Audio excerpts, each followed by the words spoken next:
अस्सलाम वालेकुम। मेरे भाइयों, मेरे प्यारों, मेरे मित्रों, बोल चाल में एहतियात बरतें, अपनी गुफ्तगू में एहतियात बरतें। ये जो लफ्ज़ हम अदा करते हैं ना, लफ्ज़ों के भी जायके होते हैं। ये जहर से ज़्यादा कड़वे हो सकते हैं और शहद से ज़्यादा मीठे हो सकते हैं। अ, लफ्ज़ों की अदायगी से कबल ज़रा खुद भी इसे चख लिया करें।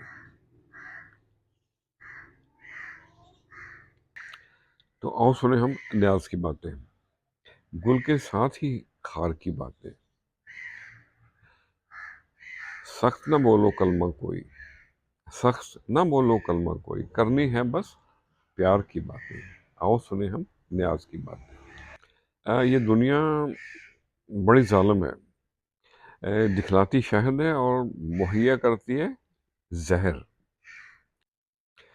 जब आपके तल्लक अच्छे रहे हों तो उनके ख़राब होने पर जस्ट बी क्वाइट, खामोशी इख्तियार कर ले। ज़ाती हमले करना खोखले और कम ज़र्फ लोगों की निशानी है। और अपने अंदर छुपे, अपने इर्द गिर्द, अपने दोस्तों में छुपे मुनाफिकों को पहचाने। मुनाफिक की हमदर्दी के पीछे छुपा मकसद देखें। मुनाफिक की हमदर्दी ऐसे ही है कि जैसे कि दुश्मन की दो-धारी तलवार। और बड़ी अजीब बात है कि जो लोग आपको पसंद नहीं करते ना, वो आपकी हर मूव पे निगाह रखते हैं। और हर वक्त टो में लगा रहना अच्छा नहीं समझा गया, अल्लाह को पसंद नहीं है।